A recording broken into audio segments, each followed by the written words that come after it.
सुनीता द्विवेदी। मैं भागवत प्रसाद memorial inter college Banda से हूँ और आज आप लोग जीव विज्ञान विषय का जीव जगत का वर्गीकरण प्रकरण का अध्ययन करेंगे। इसमें आप लोग जीव जगत को कितने संघों में या कितने वर्गों में बांटा गया है उसके बारे में आज आप लोग पढ़ेंगे। सबसे पहले हम ये जानते हैं कि वर्गीकरण की आवश्यकता क्यों पड़ती है, जीवों को अलग अलग समूहों में क्यों बांटा गया है। जीवों को जब हम अलग अलग समूहों में बांट कर पढ़ते हैं तो इससे हमें उनके अध्ययन में आसानी होती है। मान लीजिए कोई एक जीव है जिसका संघ है प्रोटोजोआ। कोई एक प्रोटोजोआ संघ का जीव है। कोई भी हम उदाहरण ले सकते हैं, अमीबा, पैरामीशियम, यूग्लिना। अब हमें इस संघ के लक्षणों के बारे में पता है। जीवों के हमने अलग अलग संघ बना दिए हैं।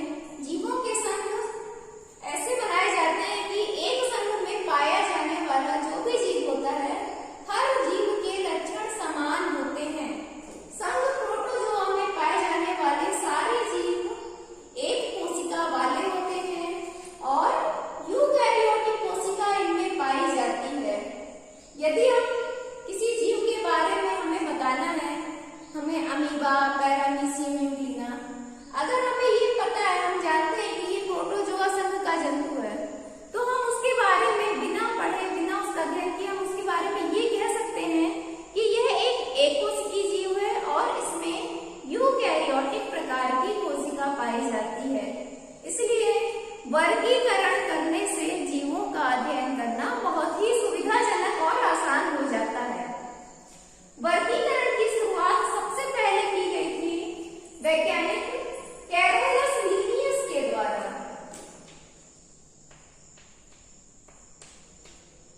कैरोलस लीनियस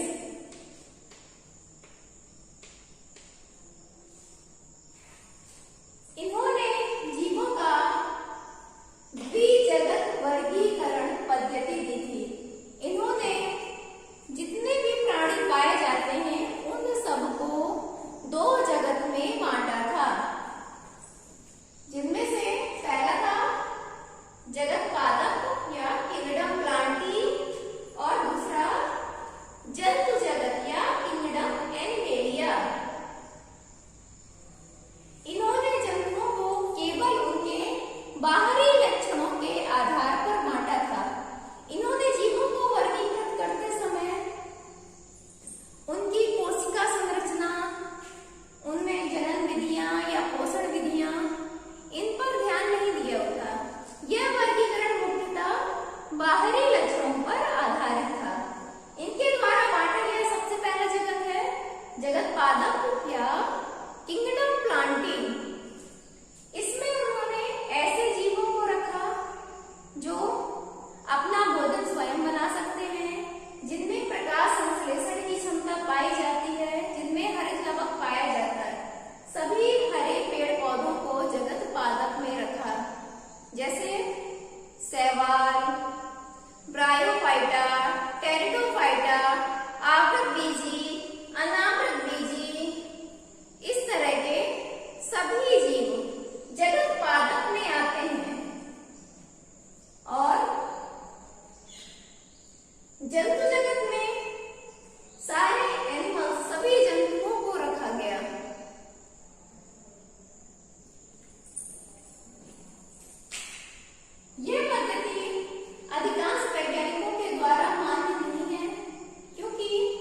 जगत मोनेरा, दूसरा जगत प्रोटिस्टा, तीसरा जगत कवक, चौथा है जगत प्लांटी और पांचवा है जगत एनिमेलिया।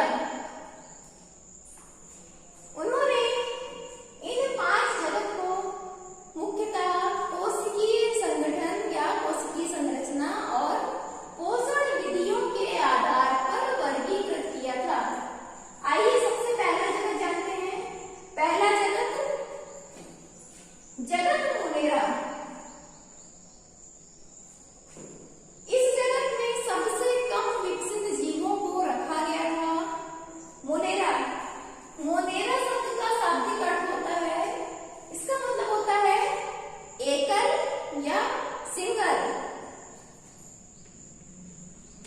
मोनेरा शब्द का अर्थ एकल या सिंगल होता है, जिसका मतलब ये निकलता है कि इस संघ में पाए जाने वाले सभी जीव एक कोशिकीय होते हैं।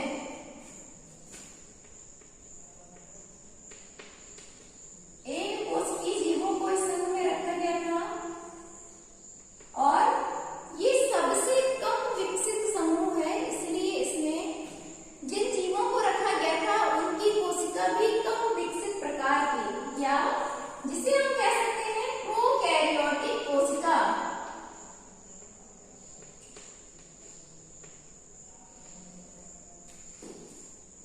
यह इस संघ की सबसे प्रमुख विशेषता है। एक कोशिकीय और प्रोकैरियोटिक कोशिका वाले जीवों को इस संघ में रखा गया था। इस संघ की विशेषताएं इस तरह हैं। इस संघ के जो जंतु होते हैं आकार में बहुत ही छोटे होते हैं।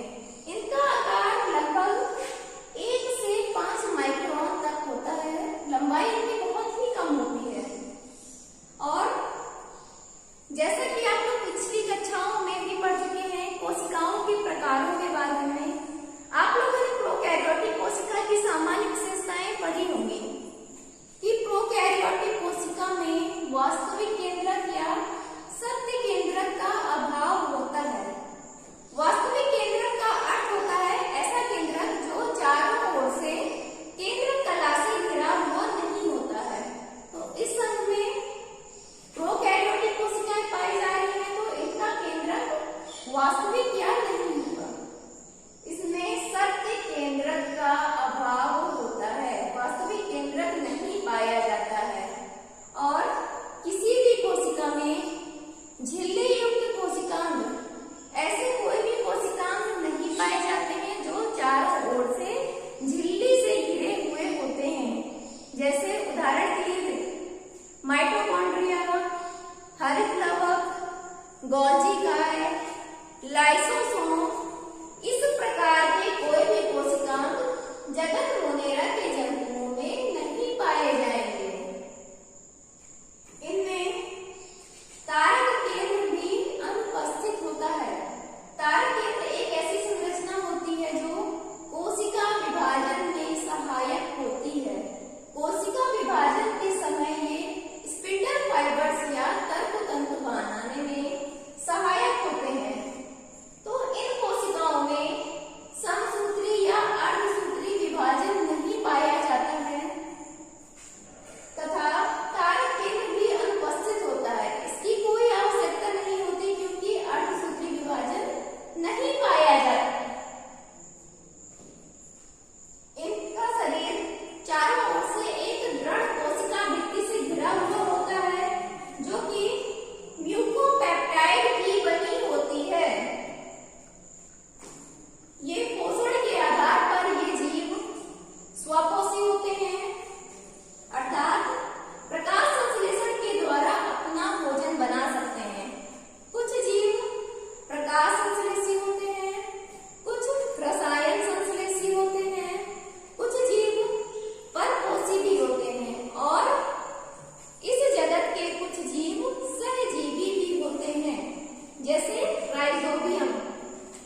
नाइट्रोजन स्थिरीकरण करने में सहायक होता है।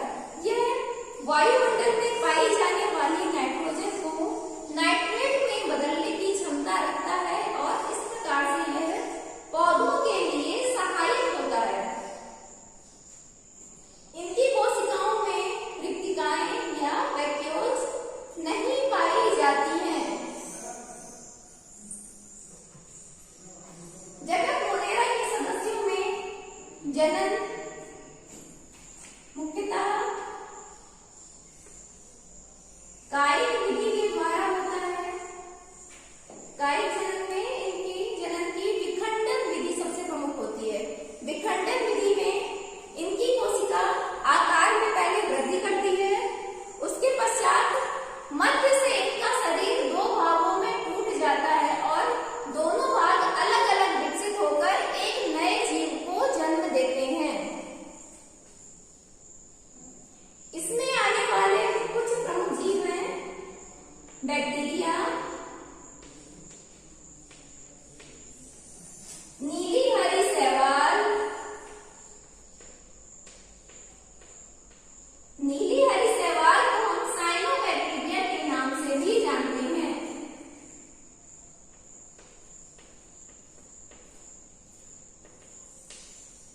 इसके बाद इन्होंने जो दूसरा जगत बांटा था वह है जगत प्रोटिस्टा। पहला जगत जगत मोनेरा, दूसरा जगत जगत प्रोटिस्टा।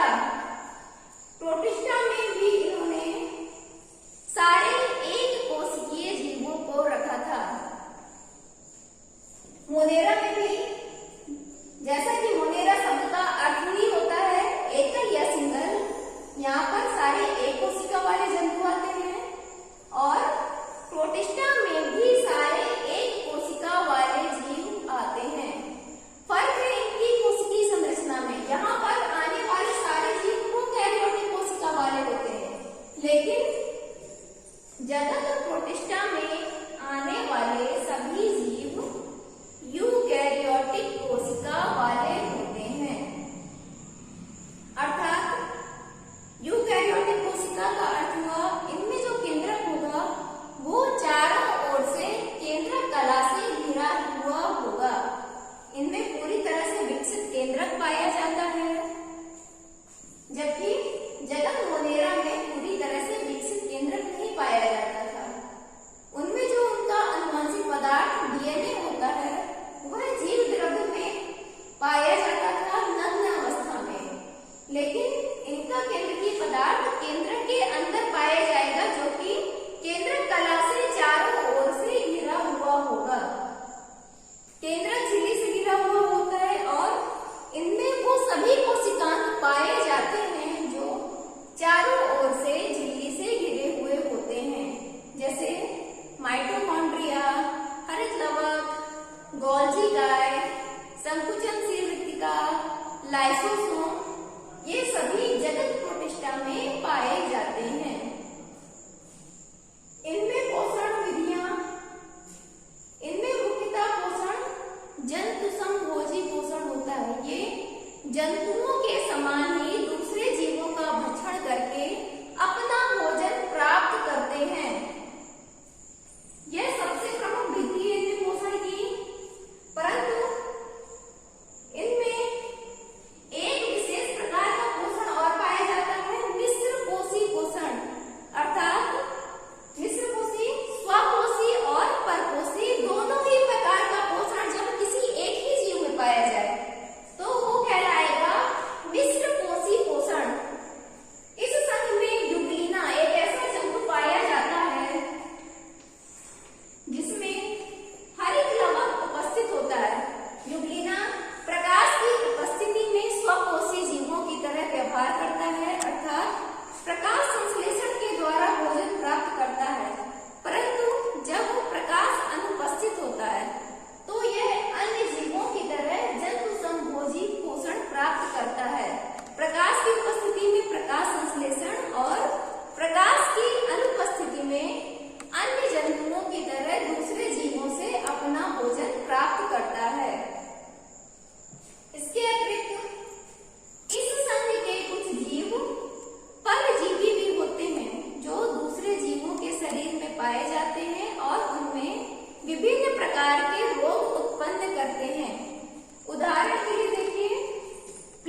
अभी तक आप लोगों ने जितने भी जगत पढ़े, आप लोगों ने ये देखा होगा कि जैसे जैसे